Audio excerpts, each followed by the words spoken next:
The Great Gatsby. Chapter 2. About halfway between West Egg and New York, the motor road hastily joins the railroad and runs beside it for a quarter of a mile so as to shrink away from a certain desolate area of land. This is a valley of ashes, a fantastic farm where ashes grow like wheat into ridges and hills, and grotesque gardens where ashes take the forms of houses and chimneys and rising smoke, and, finally, with a transcendent effort, of ash-gray men, who move dimly and already crumbling through the powdery air. Occasionally a line of gray cars crawls along an invisible track, gives out a ghastly creak, and comes to rest, and immediately the ash-gray men swarm up with leaden spades and stir up an impenetrable cloud which screens their obscure operations from your sight. But above the gray land and the spasms of bleak dust which drift endlessly over it, you perceive, after a moment, the eyes of Dr. T. J. Eckelberg. The eyes of Dr. T. J. Eckelberg are blue and gigantic. Their retinas are 1 yard high.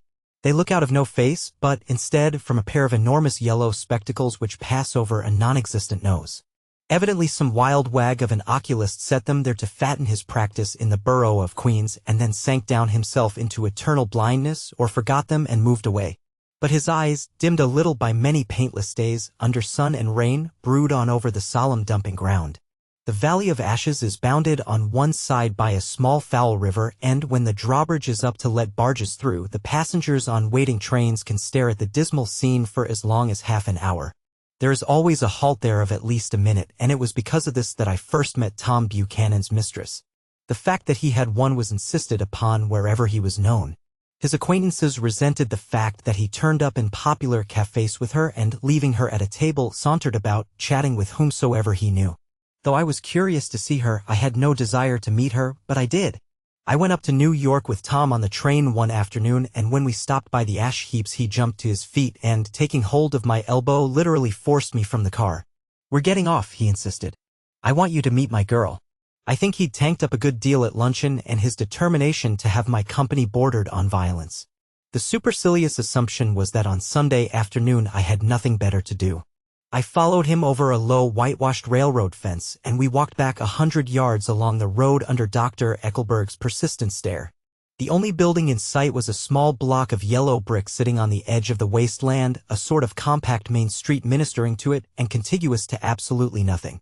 One of the 3 shops it contained was for rent, and another was an all-night restaurant, approached by a trail of ashes. The third was a garage repairs. George B. Wilson. Cars bought and sold. And I followed Tom inside. The interior was unprosperous and bare. The only car visible was the dust-covered wreck of a Ford which crouched in a dim corner. It had occurred to me that this shadow of a garage must be a blind, and that sumptuous and romantic apartments were concealed overhead, when the proprietor himself appeared in the door of an office, wiping his hands on a piece of waste. He was a blond, spiritless man, anemic and faintly handsome. When he saw us, a damp gleam of hope sprang into his light blue eyes. "Hello, Wilson, old man," said Tom, slapping him jovially on the shoulder. "How's business?" "I can't complain," answered Wilson unconvincingly. "When are you going to sell me that car?" "Next week. I've got my man working on it now." "Works pretty slow, don't he?" "No, he doesn't," said Tom coldly. "And if you feel that way about it, maybe I'd better sell it somewhere else after all." "I don't mean that," explained Wilson quickly. "I just meant—" His voice faded off and Tom glanced impatiently around the garage. Then I heard footsteps on a stairs, and in a moment the thickish figure of a woman blocked out the light from the office door. She was in the middle 30s and faintly stout, but she carried her flesh sensuously as some women can. Her face, above a spotted dress of dark blue crepe de chine, contained no facet or gleam of beauty, but there was an immediately perceptible vitality about her, as if the nerves of her body were continually smoldering. She smiled slowly and, walking through her husband as if he were a ghost, shook hands with Tom, looking him flush in the eye. Then she wet her lips and, without turning around, spoke to her husband in a soft, coarse voice. "Get some chairs, why don't you, so somebody can sit down." "Oh, sure," agreed Wilson hurriedly, and went toward the little office, mingling immediately with the cement color of the walls. A white ashen dust veiled his dark suit and his pale hair, as it veiled everything in the vicinity, except his wife, who moved close to Tom. "I want to see you," said Tom intently. "Get on the next train." "All right. I'll meet you by the newsstand on the lower level." She nodded and moved away from him just as George Wilson emerged with 2 chairs from his office door. We waited for her down the road and out of sight. It was a few days before the 4th of July, and a gray, scrawny Italian child was setting torpedoes in a row along the railroad track. "Terrible place, isn't it?" said Tom, exchanging a frown with Dr. Eckelberg. "Awful. It does her good to get away. Doesn't her husband object? Wilson? He thinks she goes to see her sister in New York. He's so dumb he doesn't know he's alive. So Tom Buchanan and his girl and I went up together to New York, or not quite together, for Mrs. Wilson sat discreetly in another car. Tom deferred that much to the sensibilities of those East Eggers who might be on the train. She had changed her dress to a brown-figured muslin which stretched tight over her rather wide hips as Tom helped her to the platform in New York. At the newsstand she bought a copy of Town Tattle and a moving picture magazine, and in the station drugstore some cold cream and a small flask of perfume. Upstairs, in the solemn echoing drive, she let 4 taxicabs drive away before she selected a new one, lavender-colored with gray upholstery, and in this we slid out from the mass of the station into the glowing sunshine. But immediately she turned sharply from the window and, leaning forward, tapped on the front glass. "I want to get one of those dogs," she said earnestly. "I want to get one for the apartment. They're nice to have a dog." We backed up to a gray old man who bore an absurd resemblance to John D. Rockefeller. In a basket swung from his neck cowered a dozen very recent puppies of an indeterminate breed. "What kind are they?" asked Mrs. Wilson eagerly as he came to the taxi window. "All kinds." "What kind do you want, lady?" "I'd like to get one of those police dogs. I don't suppose you got that kind?" The man peered doubtfully into the basket, plunged in his hand and drew one up, wriggling by the back of the neck. "That's no police dog," said Tom. "No, it's not exactly a police dog," said the man with disappointment in his voice. "It's more of an Airedale." He passed his hand over the brown wash rag of a back. "Look at that coat." "Some coat. That's a dog that'll never bother you with catching cold." "I think it's cute," said Mrs. Wilson enthusiastically. "How much is it?" "That dog." He looked at it admiringly. "That dog will cost you $10. The Airedale, undoubtedly there was an Airedale concerned in it somewhere, though its feet were startlingly white, changed hands and settled down into Mrs. Wilson's lap, where she fondled the weatherproof coat with rapture. "Is it a boy or a girl?" she asked delicately. "That dog? That dog's a boy." "It's a bitch," said Tom decisively. "Here's your money. Go and buy 10 more dogs with it." We drove over to Fifth Avenue, warm and soft, almost pastoral, on the summer Sunday afternoon. I wouldn't have been surprised to see a great flock of white sheep turn the corner. "Hold on," I said, "I have to leave you here." "No you don't," interposed Tom quickly. "Myrtle'll be hurt if you don't come up to the apartment." "Won't you, Myrtle?" "Come on," she urged. "I'll telephone my sister Catherine. She's said to be very beautiful by people who ought to know." "Well, I'd like to, but We went on, cutting back again over the park toward the West Hundreds. At 158th Street the cab stopped at one slice in a long white cake of apartment houses. Throwing a regal homecoming glance around the neighborhood, Mrs. Wilson gathered up her dog and her other purchases and went haughtily in. "I'm going to have the McKees come up," she announced as we rose in the elevator. "And, of course, I got to call up my sister, too." The apartment was on the top floor, a small living room, a small dining room, a small bedroom, and a bath. The living room was crowded to the doors with a set of tapestried furniture entirely too large for it, so that to move about was to stumble continually over scenes of ladies swinging in the gardens of Versailles. The only picture was an over-enlarged photograph, apparently a hen sitting on a blurred rock. Looked at from a distance, however, the hen resolved itself into a bonnet, and the countenance of a stout old lady beamed down into the room. Several old copies of Town Tattle lay on the table together with a copy of Simon Called Peter and some of the small scandal magazines of Broadway. Mrs. Wilson was first concerned with the dog. A reluctant elevator boy went for a box full of straw and some milk, to which he added on his own initiative a tin of large, hard dog biscuits, one of which decomposed apathetically in the saucer of milk all afternoon. Meanwhile Tom brought out a bottle of whiskey from a locked bureau door. I have been drunk just twice in my life, and the second time was that afternoon, so everything that happened has a dim, hazy cast over it, although until after 8 o'clock the apartment was full of cheerful sun. Sitting on Tom's lap, Mrs. Wilson called up several people on the telephone, then there were no cigarettes, and I went out to buy some at the drugstore on the corner. When I came back they had both disappeared, so I sat down discreetly in the living room and read a chapter of Simon Called Peter. Either it was terrible stuff or the whiskey distorted things, because it didn't make any sense to me. Just as Tom and Myrtle, after the first drink Mrs. Wilson and I called each other by our first names, reappeared, company commenced to arrive at the apartment door. The sister, Catherine, was a slender, worldly girl of about 30 with a solid, sticky bob of red hair and a complexion powdered milky white.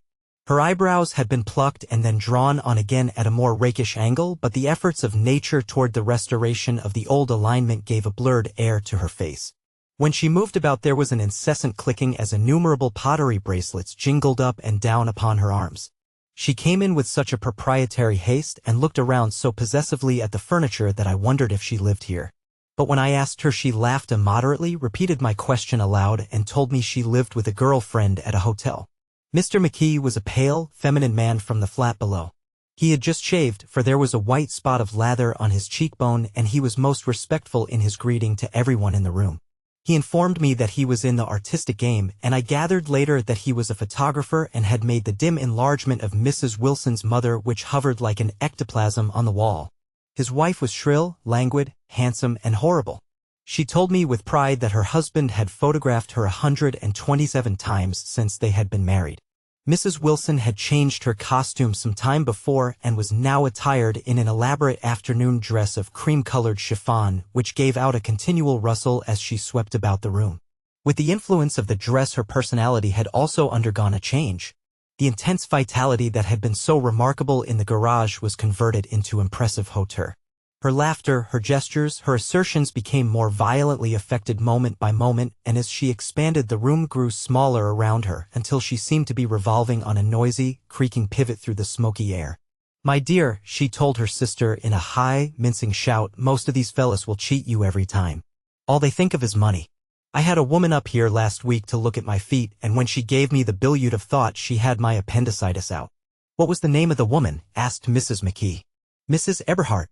She goes around looking at people's feet in their own homes." "I like your dress," remarked Mrs. McKee. "I think it's adorable." Mrs. Wilson rejected the compliment by raising her eyebrow in disdain. "It's just a crazy old thing," she said. "I just slip it on sometimes when I don't care what I look like." "But it looks wonderful on you, if you know what I mean," pursued Mrs. McKee. "If Chester could only get you in that pose, I think he could make something of it." We all looked in silence at Mrs. Wilson, who removed a strand of hair from over her eyes and looked back at us with a brilliant smile. Mr. McKee regarded her intently with his head on one side and then moved his hand back and forth slowly in front of his face. "I should change the light," he said after a moment. "I'd like to bring out the modeling of the features. And I'd try to get hold of all the back hair." "I wouldn't think of changing the light," cried Mrs. McKee. "I think it's a—" Her husband said "sh," and we all looked at the subject again, whereupon Tom Buchanan yawned audibly and got to his feet. "You McKees have something to drink," he said. "Get some more ice and mineral water, Myrtle, before everybody goes to sleep." "I told that boy about the ice." Myrtle raised her eyebrows in despair at the shiftlessness of the lower orders. "These people. You have to keep after them all the time." She looked at me and laughed pointlessly. Then she flounced over to the dog, kissed it with ecstasy, and swept into the kitchen, implying that a dozen chefs awaited her orders there. "I've done some nice things out on Long Island," asserted Mr. McKee. Tom looked at him blankly. "2 of them we have framed downstairs." "2 what?" demanded Tom. "2 studies. One of them I call Montauk Point, the gulls, and the other I call Montauk Point, the sea." The sister Catherine sat down beside me on the couch.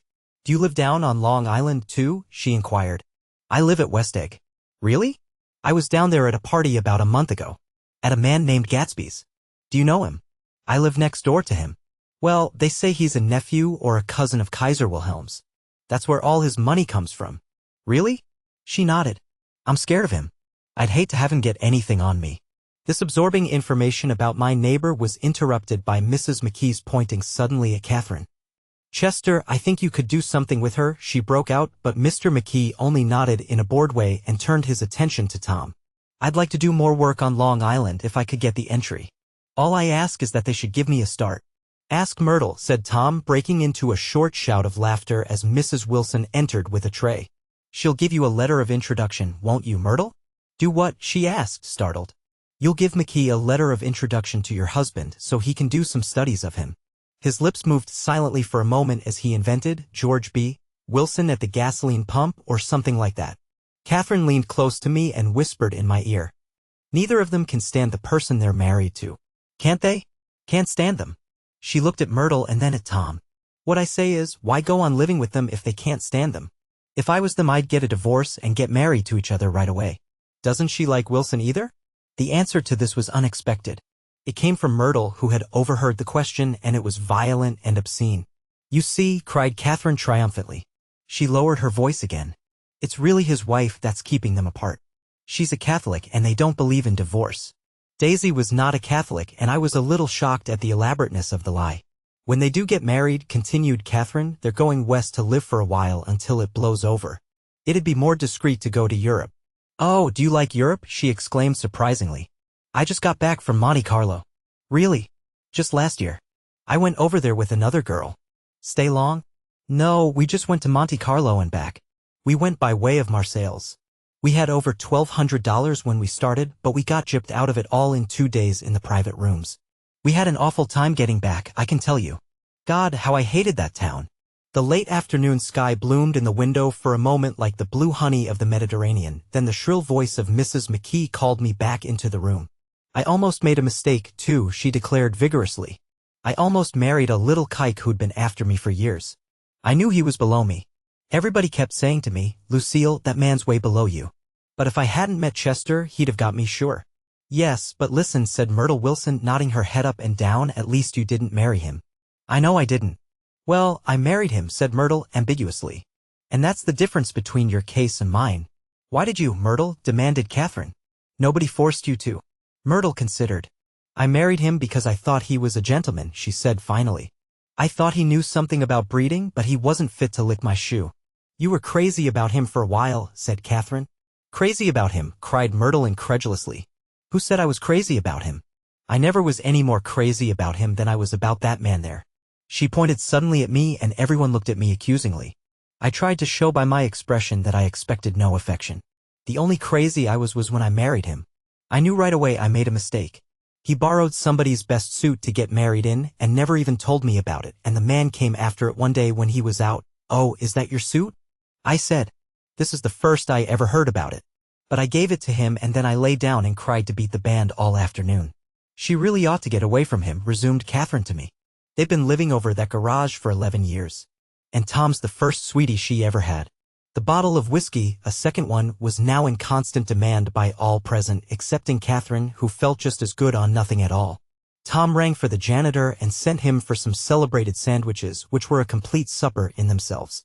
I wanted to get out and walk eastward toward the park through the soft twilight, but each time I tried to go I became entangled in some wild, strident argument which pulled me back, as if with ropes, into my chair. Yet high over the city our line of yellow windows must have contributed their share of human secrecy to the casual watcher in the darkening streets, and I saw him too, looking up and wondering. I was within and without, simultaneously enchanted and repelled by the inexhaustible variety of life.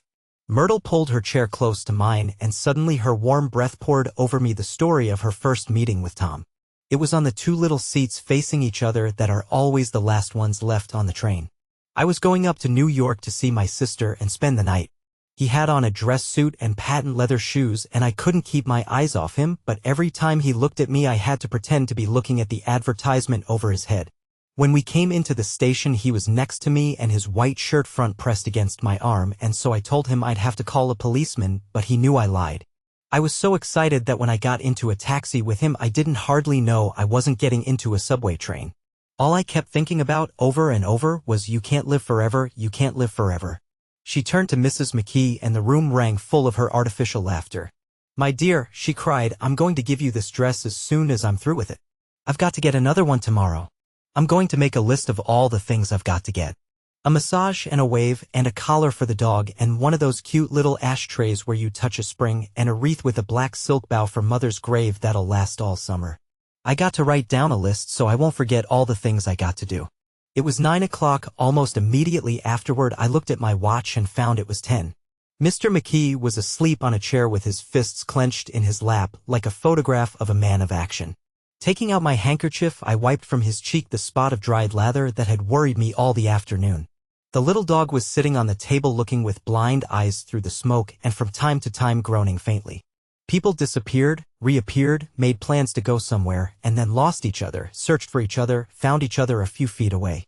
Sometime toward midnight Tom Buchanan and Mrs. Wilson stood face to face discussing, in impassioned voices, whether Mrs. Wilson had any right to mention Daisy's name. Daisy! Daisy! Daisy, shouted Mrs. Wilson. I'll say it whenever I want to. Daisy. Dia. Making a short deft movement, Tom Buchanan broke her nose with his open hand. Then there were bloody towels upon the bathroom floor and women's voices scolding, and high over the confusion a long broken wail of pain. Mr. McKee awoke from his doze and started in a daze toward the door. When he had gone halfway, he turned around and stared at the scene, his wife and Catherine scolding and consoling as they stumbled here and there among the crowded furniture with articles of aid, and the despairing figure on the couch, bleeding fluently, and trying to spread a copy of Town Tattle over the tapestry scenes of Versailles. Then Mr. McKee turned and continued on out the door. Taking my hat from the chandelier, I followed. Come to lunch someday, he suggested as we groaned down in the elevator. Where? Anywhere. Keep your hands off the lever, snapped the elevator boy. I beg your pardon, said Mr. McKee with dignity. I didn't know I was touching it. All right, I agreed. I'll be glad to. I was standing beside his bed and he was sitting up between the sheets, clad in his underwear with a great portfolio in his hands. Beauty and the Beast. Loneliness. Old Grocery Horse. Brookenbridge. Then I was lying half asleep in the cold lower level of the Pennsylvania station, staring at the Morning Tribune and waiting for the 4 o'clock train.